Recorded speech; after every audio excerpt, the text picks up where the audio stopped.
bohong. Aku hanya memikirkan satu peraturan penting. Kenapa kau lakukan hari ini kalau kau bisa melakukannya besok? Hahaha. Few moments later.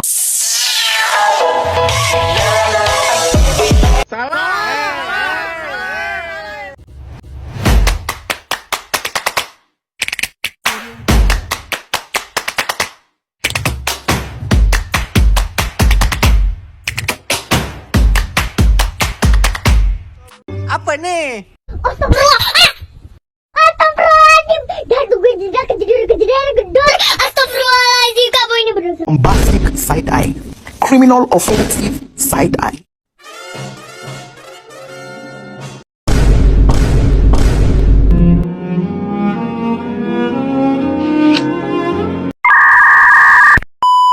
Uh, 2,000 years later. 1 hour later. 2 hours later. 3 hours later. A few moments later. Just then, later. End of flashback.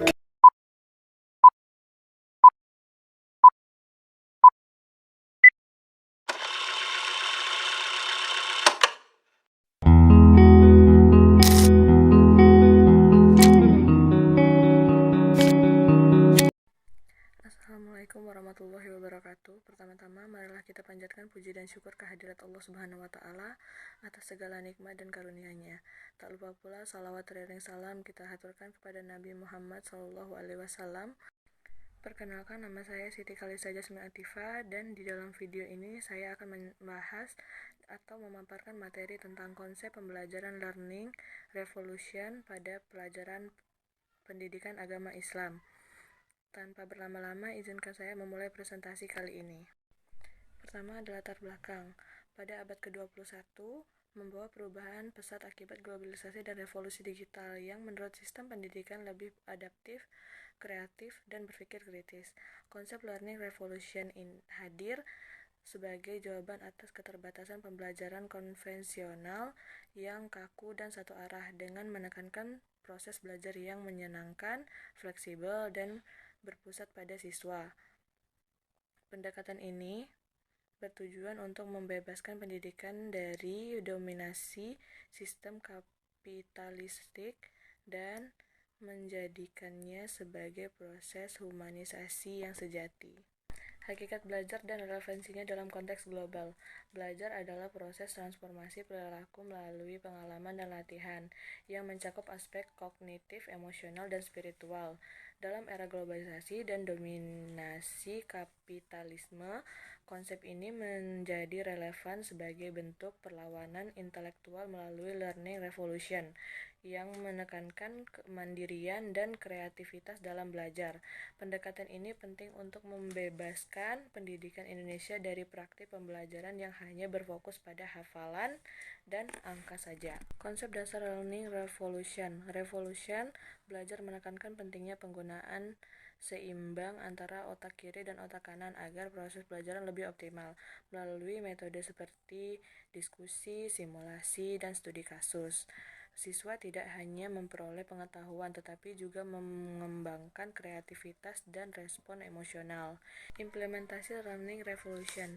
Implementasi learning revolution mengubah peran guru menjadi fasilitator dan memperluas ruang belajar ke luar kelas termasuk lingkungan digital. Prinsip utamanya adalah pembelajaran yang menyenangkan, partisipatif, dan fleksibel yang mendorong kreativitas serta partisipasi aktif siswa.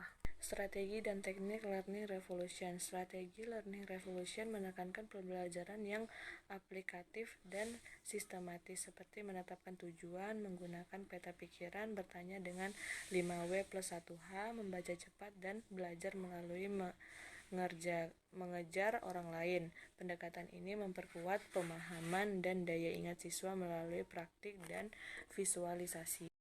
Model dan nilai-nilai dalam learning revolution.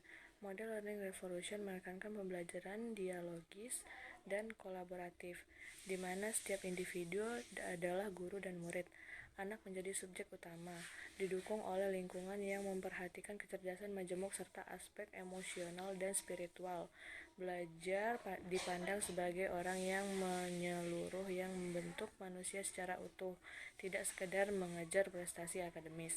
Manfaat dan tantangan Learning Revolution. Learning Revolution memberikan manfaat besar bagi seperti mempercepat proses belajar, menumbuhkan semangat belajar sepanjang hayat, serta meningkatkan kreativitas dan berpikir kritis. Namun tantangannya meliputi kesiapan guru sebagai fasilitator, kurikulum yang berlaku, serta budaya sekolah yang belum mendukung kebebasan dan refleksi dan relevansi dalam pendidikan Indonesia. Dalam konteks Indonesia, Learning Revolution relevan untuk menciptakan pendidikan yang lebih humanis dan bermakna.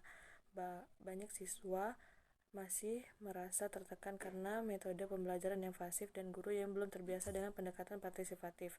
Revolusinya belajar menekankan perubahan paradigma bahwa sekolah harus menjadi ruang yang menumbuhkan potensi dan karakter anak, bukan sekedar tempat menjajalkan teori. Selanjutnya kesimpulan, Learning Revolution menjawab krisis dalam dunia pendidikan dengan menekankan bahwa belajar adalah kebutuhan dasar manusia untuk berkembang, bukan sekedar kewajiban, dan dengan menggali potensi otak, menciptakan lingkungan yang mendukung, dan menerapkan strategi belajar yang tepat, proses pembelajaran bisa menjadi menyenangkan dan memerdekakan. Lalu ada saran, menerapkan konsep ini memerlukan kolaborasi dari guru, orang tua, membuat kebijakan, dan masyarakat. Pendidikan harus dipandang sebagai proses kemanusiaan, bukan semata proyek ekonomi. Diperlakukan pelatihan guru, reformasi kurikulum, dan pendekatan yang fleksibel, serta keberanian untuk mencoba cara-cara baru demi menciptakan generasi yang kreatif dan visioner.